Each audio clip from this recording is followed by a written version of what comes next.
Is that Paul Leslie? Yes, sir. How are you? I am sober, believe it or not. Are we on live? No, not live. Not yet.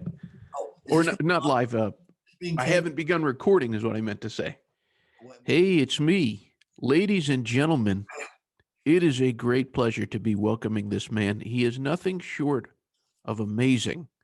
He has traveled millions of miles and touched just about as many people with his performances. He is a mentalist, and it's a great pleasure to say welcome to the Amazing Kreskin. Thank you so much for being a guest. Paul, I want to tell you something. As you've hinted, I've done thousands of interviews, having flown the airline industry announced, I guess now it's 2 years ago. At that point, I had flown a little over 3.5 million miles. So I've been, when I think the 5.5 years touring off and on Saudi Arabia and I could go through the years. But I want to tell you something. Having been interviewed by so many, you have an interesting background. I mean, when I look at the amount of people that you've interviewed, and you've done this for 16 years, Paul, is it? It's 17 now. How did you? I find people who are in the interview field because, of course, as you know, the communication industry has changed remarkably in recent years. I would say also in the past couple of months, violently, but we won't go into that right now because I don't want to. I try to avoid getting involved in politics, even though I predicted the last five elections. I want people to know, and trust me when I say this, that I have nothing against politicians. I just wish that most of them had been on the Titanic. But at any rate, and the problem is, I mean it almost sincerely. But you have, that's very, very interesting. How did you get involved in a program like this that's been obviously very successful? Well, it just started. I was writing articles about people, You were writing, you were for a newspaper or magazine or what? magazines, and including a magazine that I started publishing myself. And then from there, I just thought, the most interesting thing about this to me isn't the writing necessarily; it's the interview itself. I'm just fascinating. I'm fascinated to be able to speak and mostly to listen. And so that's pretty much how it started. It started on Jimmy Buffett's Radio Margaritaville of Oh all my places. gosh, Jimmy Buffett. I'll be, it's interesting. You mentioned a key remark, which I've been quoted about all over the world because of the fact that we are no longer, and sociologists are mentioning this, they always bring it up to me, but they can't say too much about it because they're afraid of losing their jobs. I mean, who would have ever thought, and it's very critical now, it's become more critical in the past few months as it's finally coming to the surface. But if you express certain opinions, you can be fired from a job. True. And we have not had, and now there are, that's common with communism, of course, and common with other dictatorships, but we never thought it would happen in our culture today. And the key reason behind it is money, staggering amounts of money that have not been shared with us or told with us. I mean, we are under the impression that our leaders and our political figures in towns and local are doing everything to support the welfare of the people. And that's really the way I grew up with that feeling. But I mean, look at, I was just on the phone with some very key people in New York City, how it's been destroyed. Yeah. And they would like to keep the shutdown. And folks, don't ask me where I got this information, but I tell you this with absolute integrity.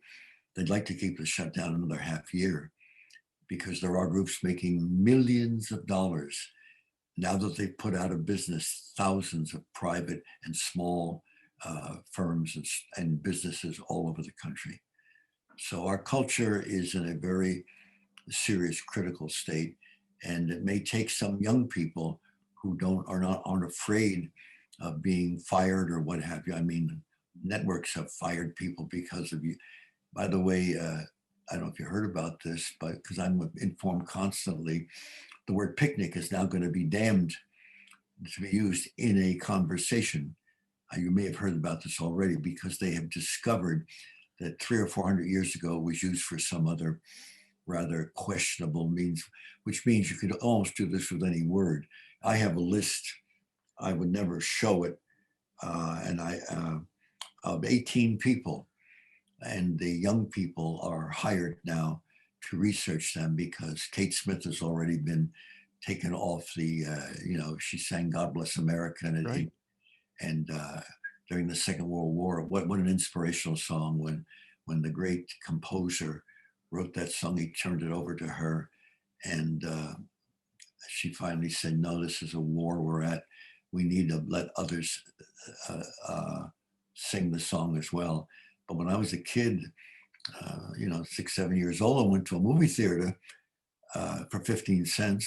I don't want to say it was that cheap, but uh, when they, and on Saturdays, you saw your Westerns, your other movie and the cartoons and then the news.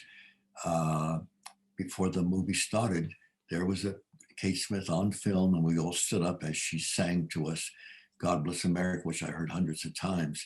And now to veto that, and now John Wayne is currently on the list to be thrown off because he said something years ago, and the names of famous people, legendary, some of the greatest performers I've ever heard of, and leaders, because that discredits the history of the United States for those who want to make it look like a non-credible, uh, uh, you know, country and what have you.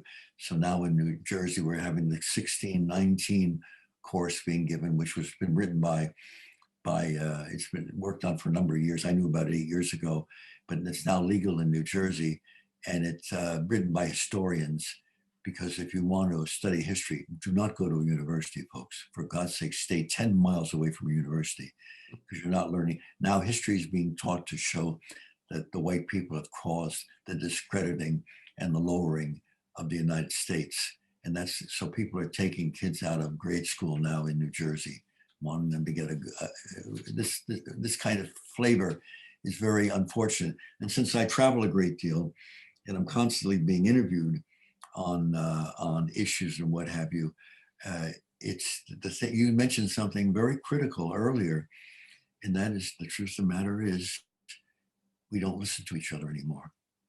We don't know how. It's not a criticism. Mom, dad, the kids don't know how have the capacity because we have. I don't. I usually keep the cell phone here in front. We have an instrument called a cell phone, Right. and now when a topic comes up and we want to get a little bit more about it, we just dial something on the cell phone and instantaneously we get it. It's interesting. I was at a restaurant months ago with a number of producers in broadcasting, and they said, "Kreskin, it's too bad you don't have a camera here.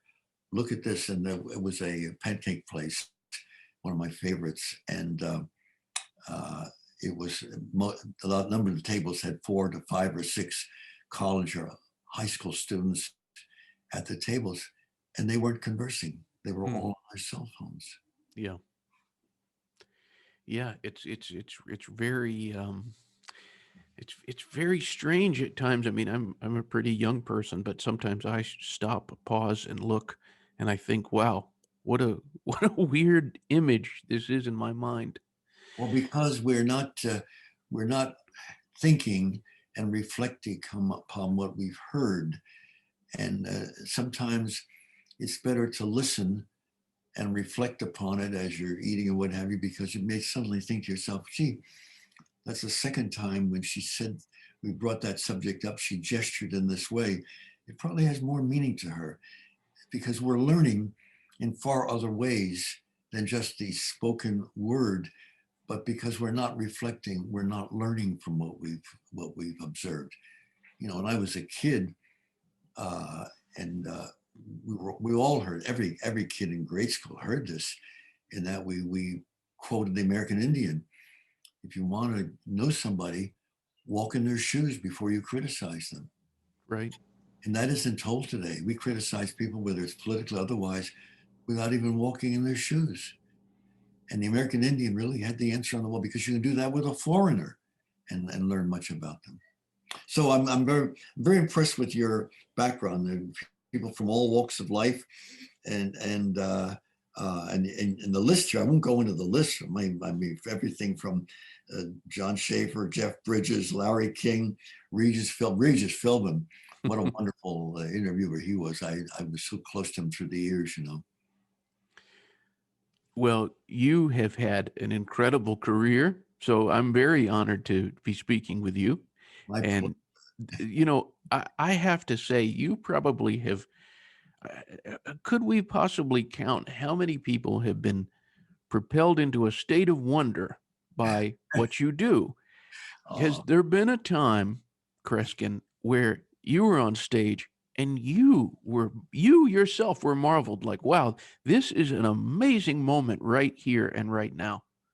well, you know, it's interesting you say that because my life really has been an adventure. My current book is one I just got a personal joy out of. It's called the Adventures of the Amazing Kreskin, and people who are interested in the book, they can go to www.kreskinbook.com, www.kreskinbook.com. But there's a reason why I got. Now I've written 22 books. This is my 22nd book, but this is almost like I feel like a quiet little celebration. I collaborated, which I don't usually do, with a comic illustrator by the name of Howie Noel. And he's a very fine illustrator. I'll get this book to you in the mail. But what he's done is he's drawn pictures, not necessarily cartoon ones, but very beautifully put together pictures. I know there are pictures of me with Carson and Letterman and everything else like that, and Mike Douglas, with whom I've done more shows than anybody in the history of the series. But he would draw these pictures of scenes in my life because it was with all my traveling, one of the things that I kept very quiet. It broke on about maybe 12 or 14 times in my life, but now it's becoming common knowledge. Uh, I always have felt that when you have success, you have to give back of some of your success. We do give it back to people close to you, family, partners, what have you, or the public.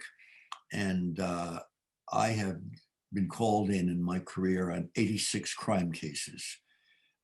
In two of the cases, people have seen how I was almost murdered and how I found my way out of it, saving the life of Dr. Harold Hansen, the clinical psychologist, with whom I had an office because when I was in my late teens, Dr. Hansen had seen, I was already performing professionally since I was about 12 years old. And he saw me perform. He says, I want to give you a office in my office where you'll work with some of my patients. I said, Dr. Hansen, I don't have a degree yet. I'm going to college part-time. I was a slow learner. It took me 18 years to get my degree from Seton Hall and my doctorate and all that, only because I was traveling endlessly. So I only could see 202 courses a semester.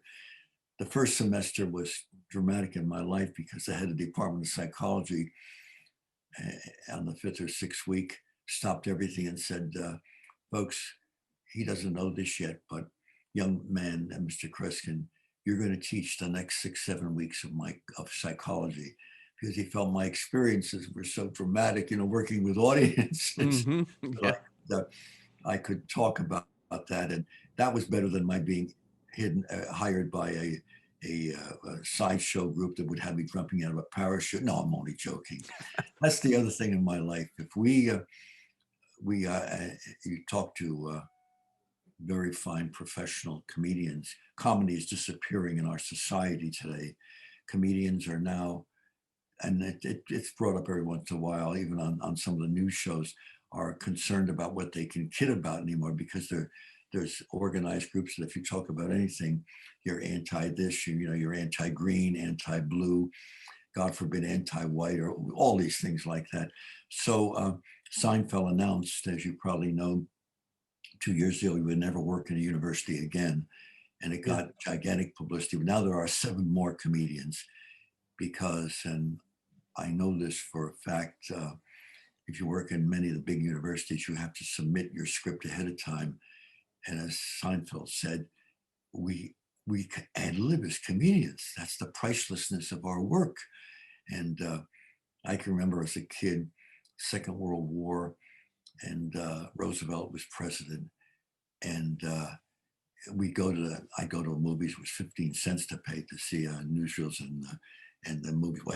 And there's the news with Roosevelt, and you couldn't always hear, but they were talking about it. And you could see he's laughing because he'd always hit his leg and laugh because Bob Hope was there mocking everything in sight. He was priceless. It was one of the great gifts. So, folks, don't worry. We've got to learn to laugh at ourselves and chuckle at things, or we're in gigantic trouble. Yeah. Yeah. I can't help but wonder, being the fact that what you do, it so much relies on the public. Is there any concern from you? You know, you just said don't worry, but is there any worry from you that this so-called mob, well, they don't like what you just said, and so they may say, well, we're going after the Amazing Kreskin now. Yeah, they You have know? already in some situations. Yeah. When you say this, folks, what you need to realize, you young people, please, uh, that maybe are not in college at this time. By the way, my prediction is, and I am being told now more and more it's true, and I've done over 1,000 university appearances in the United States and in Canada. So my education has been very important, even though I was going part time. My library, it's been photographed by British newspapers, what have you. It's over 8,000 books because when I'm home, I read 4 books a night. I read 3 books last night. I'm an avid reader, and I don't skim. I read every word. But because we learn from reading, since I was a kid, I would read 3 or 4 newspapers a day, and before that, my parents would read to me the comic books, because I couldn't read then. But the one good thing, I know we can do things instantly on the cell phone or what have you, but the one good thing about reading is it causes you to reflect and see and think a little bit, because now I can see a paragraph in a few seconds, but that's nothing to brag about. I don't brag that way. People in the broadcast industry have known for years. I've been on talk shows an hour before the other guest was on, and I read their book before they came on, and then interviewed them for the host. And the host said, "Where did you read the book?" And I said, "We had it on the desk before the show." But the reading has been very important in my life, and I would never shed that opportunity. And we have to. People say, "How can you read rapidly?" And the secret is not a secret. It's when we learn to read, we never learn to read not out loud. We read in school out loud. That's the way we were studying grade school. And then we were taught not to talk anymore. But we still heard the words in the pace that we read them. And many people, authorities in human behavior, say many people are reading the pace they would be reading if they were talking. But that isn't the way we learn. When you learn the word Mississippi, you didn't start with the letter M and end with an I. By the time you were getting a fair education, you saw Mississippi instantly, anti terrorism instantly, big words instantaneously.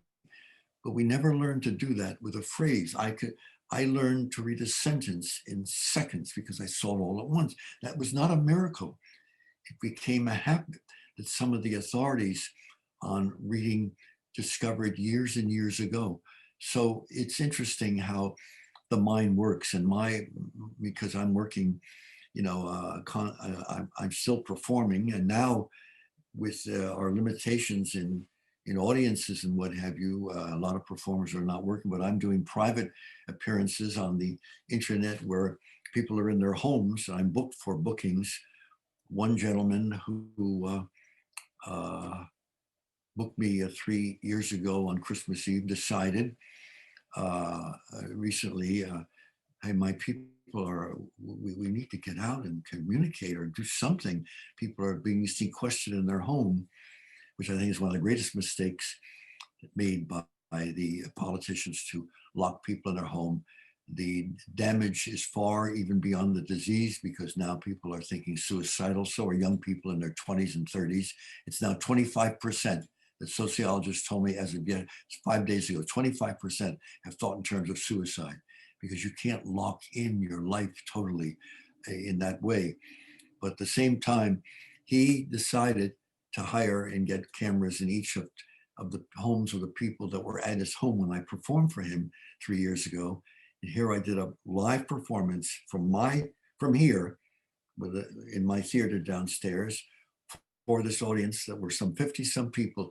Each were in their own homes, and a number of them interacted with my performance. And it was now I got a major promoter who's going to be involved in this because I'm going to be doing this everywhere.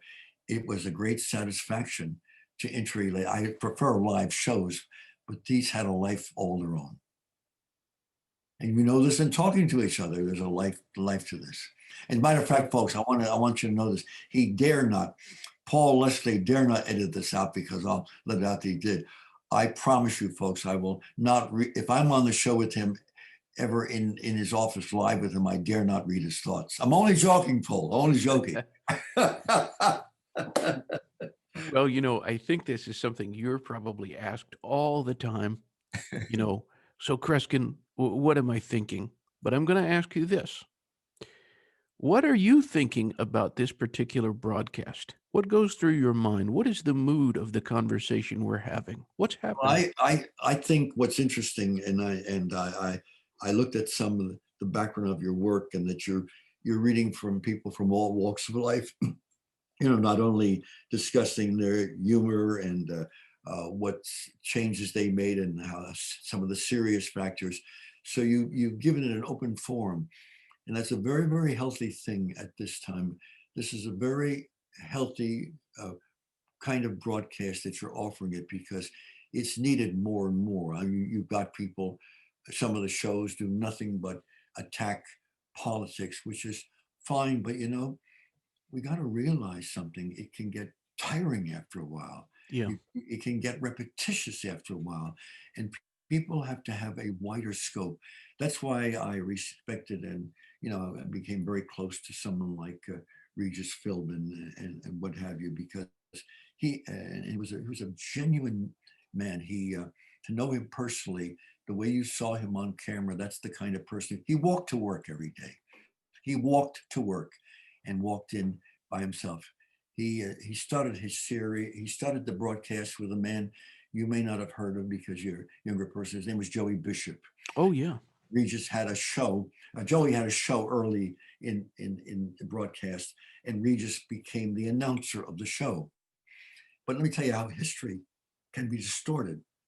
I did Joey Bishop's show many, many times. That's how Johnny Carson got to know me before, not Carson, but the others before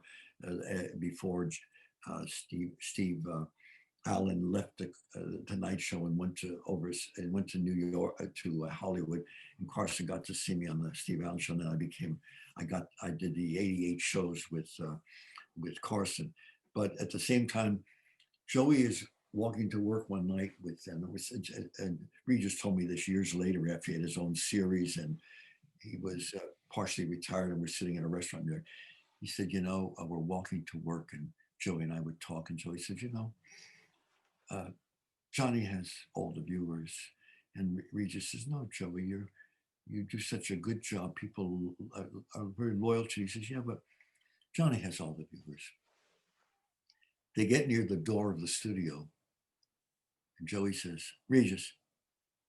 He says, yeah, Joey, walk off the show tonight. Look annoyed that you're leaving the show and so forth. So can you imagine that night?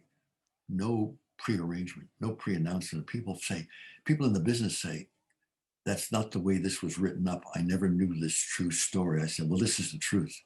So Joey's doing the monologue, and who's standing behind him was Regis. I wasn't on that night, but the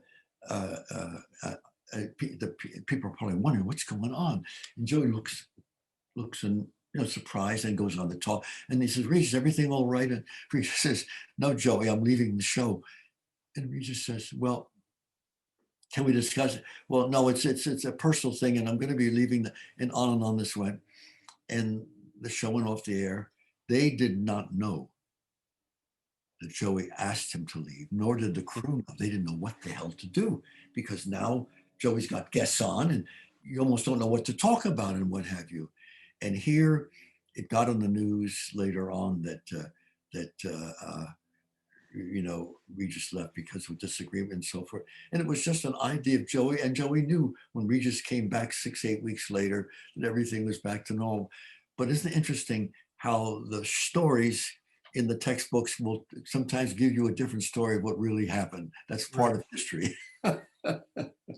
Absolutely. I love things. I could go on for the hours telling you of experiences through the years because, having done 88 Carson shows, and what people find fascinating is the real story behind something on the Carson show. He saw me on the Steve Allen show. I wasn't known nationally, but Steve Allen was on late at night now. College students were watching him, and I was going to college, but I'm not really. I was maybe traveling, so he flies me out there. He says, "This young man has a gift.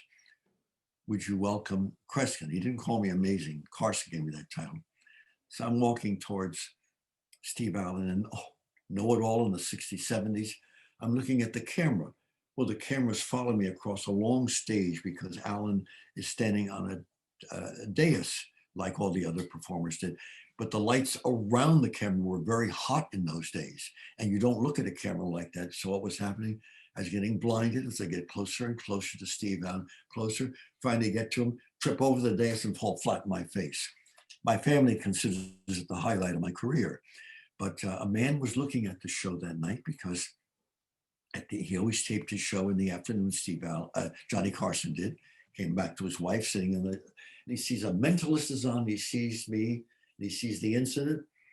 And 8 weeks later, Johnny Carson creates a character called Karnak the Magnificent. And that Karnak falling over the table was me. Yeah. He gave me credit the last show I did. I said, Johnny, I was at the end. He was leaving it soon after. I said, thank you for all these years.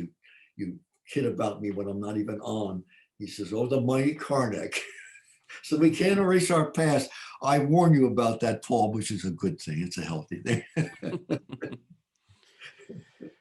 Well, they told me that I had 30 minutes with you. Want to spend about 10 more minutes? That's up to you. It's Oh, up to I would love that. I would Right, love that. let's spend 15. And Okay. then I got it. Then I got to go for another piece. But I appreciate you respecting the time. Yeah, but also, Paul, next time we're on, let's talk about the book because I'll get the book to you. And Yeah. by the way, if the book does not appeal that much, you can always use it as a doorstop. My room, the door. No, he's sitting in the room here, so I got to be nice when I talk about it. Well, Forgive me when you bring up things. Paul, it reminds me of experiences, and some of them, people don't know about, and it gives college students and young people they get a better picture of Carson. He called you amazing. Well, not quite. I'd be getting on airplanes, and he'd say, people are getting off of planes. They'd say, hi, amazing, and I think that's nice. They saw me on the Carson show. Then I found out he had a routine. And we see the show the days before I was on. Carson would be with Ed McMahon as announcer, and he'd say, we're having Kreskin on Monday. And McMahon said, oh, great. And Carson, well, the last time he was on, he was only 90% amazing. And Ed McMahon said, oh, no, Johnny, it was at 94%. And they made a comedy routine. And that's how I got the title Amazing. I never knew this. that's great. It's a good Well, thing, by the way, folks. I thank God that Paul isn't saying some derogatory, questionable, no, that may take off and be used. I'm kidding you, Paul. I'm kidding. well, I'm looking forward to this book. Um, I really am and I appreciate that invitation to have a possible round two. Will do. What would you say, having interacted with so many people through the years, and like you've been saying a few times here, from all walks of life, kind of like me, you've interacted and you've communicated with people, young, old, famous, the everyman, all types of professions. What would you say that your work has led you to learn about people? Well, one of the keys to my success, people don't often realize this, but a lot of people in the comedy field will often relate this to me because they've seen me work. Because a lot of my performances are 2 hours in length. Nightclubs, they may be an hour and a half, but 2 hours or over 2 hours.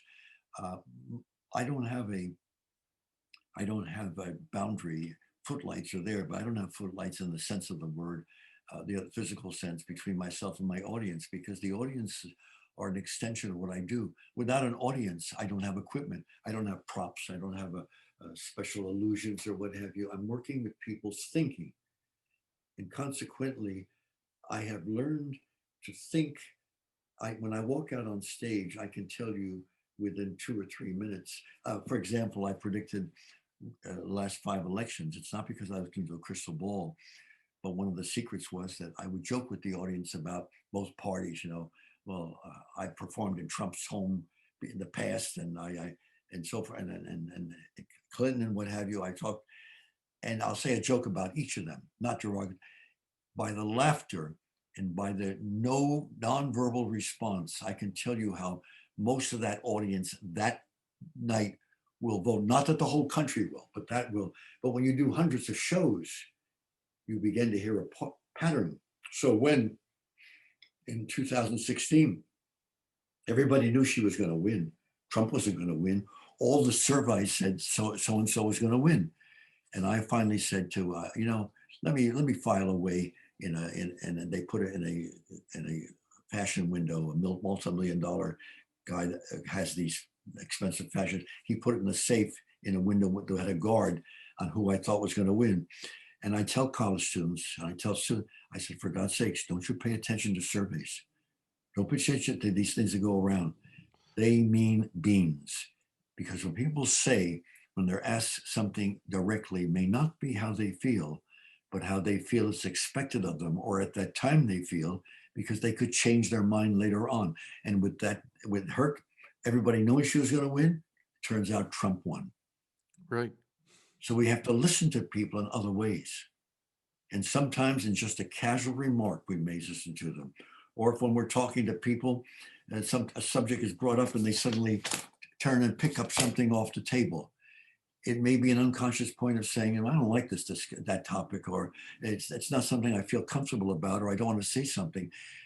Listen to them by not just your eyes, but the words, but also the sound, because I have an extraordinary sense of hearing. It's almost a curse with me because I'm not happy with having this, but I have it. I can sit in a restaurant and at the end of 10, 15 minutes tell you 12 conversations going on in the entire restaurant. My hearing is that extraordinary. I can hear quiet. When I walked out at Carnegie Hall and we had a packed house and I walked out on stage and doing my monologue, a guy on the fourth balcony kidded something to his friend and I repeated it and they almost fell off the thing because he said it quietly and I heard it clearly. So my hearing has been a gift, not in my ability to tune on people's thoughts, but certain senses I have are at a high level, but they can also be a handicap because thank God the musicians in recent years have advised me to wear earplugs because 30% of musicians have lost part of the hearing before they were ever famous because the music in rehearsals is often tremendously loud. Hmm. That's a warning, by the way. I'm trying to tell Paul if he gets upset with me not to shout at me. No, folks, I'm only kidding. but we have to also learn to laugh, Paul. Oh, very much so. And It's and I don't want audiences ever to feel uncomfortable because uh, I consider one of the greatest insults anyone could ever administer towards me. I consider one of the greatest insults would be for someone to call me politically correct.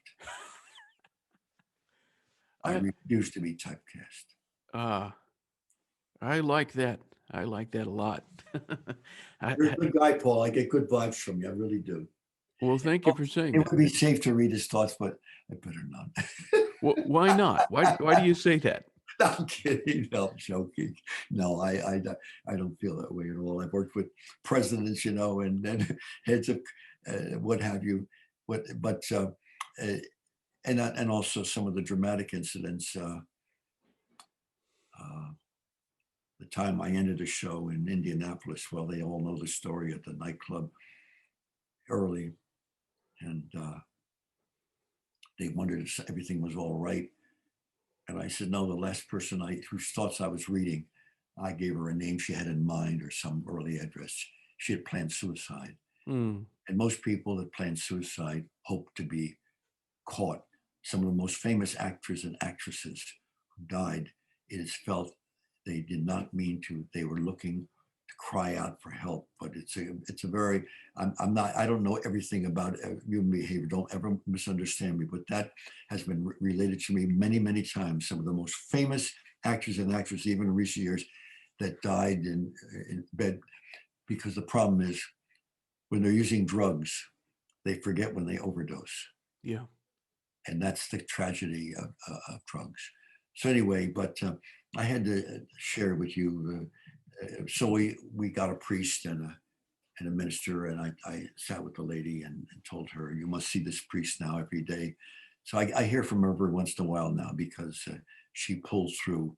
But sometimes things are brought up in when I'm working, and I never intrude on people's private life. I will never say anything publicly that's in questionable taste because their privacy is one of the most valuable things we have, and we are losing it to gigantic levels because even some foreign governments are now recording almost every conversation on the telephone on our cell phones in the United States today because the machinery can accommodate that much, and they're selling some of it. And now don't folks think that I'm being alarmist. I am telling you the damn truth. Yes. And you've discussed this, I'm sure. Well, I'm going to tell you, uh, Kreskin, last night as I was going to bed, my feelings and moods as I was trying to sleep were very worried and dark and disturbed. I was full of worry. And as I woke up today, my thoughts became more and more positive. And this is absolutely the truth. And I know that I'm telling you the truth. You are. You are. The vibration I'm getting from you through this incredible telecommunications that we have, I'm getting a very, very good, you've put me in an incredible mood. And that's one of the greatest things a human being can do for one another. I thank you. I appreciate your saying it. And I mean, my feelings are very, very genuine. I love rapport with people, whether they be audiences that take audiences, and I'm sure you understand what I'm saying, take on almost a personality of their own. It can be a good scoop, yours, they can be negative because something that's just happened, what have you. And so do individuals. And I'm very pleased because I don't talk about it, but some rather prominent people have had me sit in on meetings where I simply sat there quietly and listened, not to judge, not to judge the people, but to get a feeling of what really the mood and the direction is. I'm very proud of this. I've been given a gift in this way, but you have to understand. They say, you know, Kreskin, could you teach people this? What you do. The problem, though, Paul, is that I started learning to do this when I was 6, 7 years old.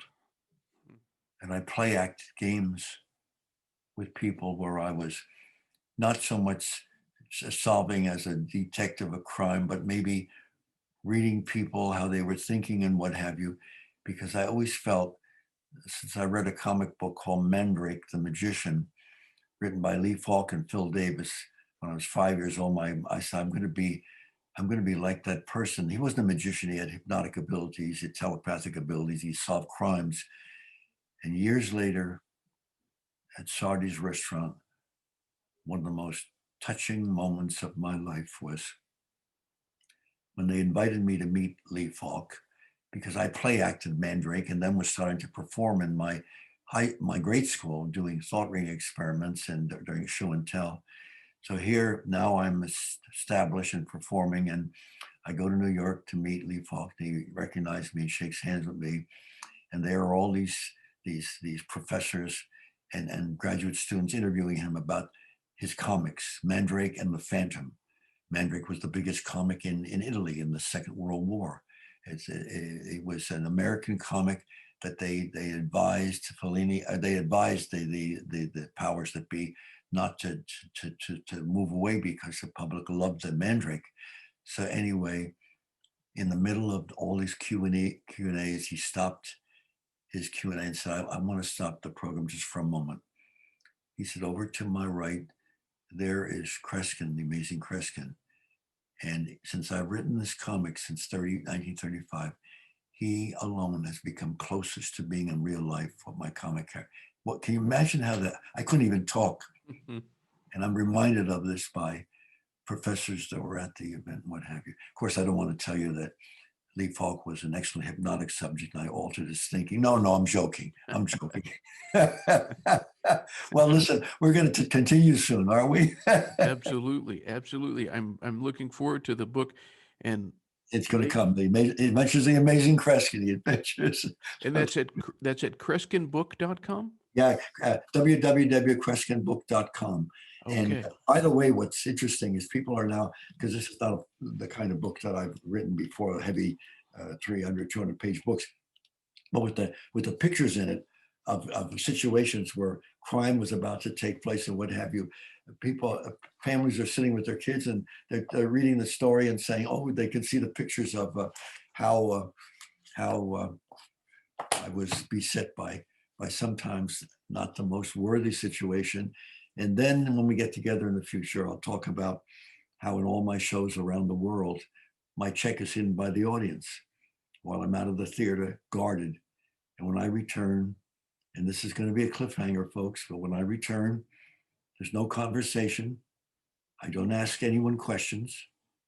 The committee of 5 or 6 could have hit my check anywhere in the Carnegie Hall, 4 balconies, anywhere in the theater, at a state fair of 10, 20,000, anywhere in the whole outdoor audience area. And if I don't find my fee, I forfeit the entire fee. Because I lost in New Zealand in one night, $51,000. Wow. But I have found it, except for 11 times, I have found it over 3,000 times. The story reads like a story out of science fiction. That's is that a good cliffhanger? That's a great I cliffhanger. won't even tell you anything. All right. Well, I know that they say in Philadelphia, they say, so neat we need to repeat. And I just want to say this, there is a very talented pianist, songwriter, entertainer named John Primorano. Uh, Oh, John Primorano, he knows you. You wrote yes. a very glowing letter for him, and he just wanted to say hello. And so I feel honored to be able to say hello on John Primorano's behalf. Isn't that one? And he's a very fine pianist.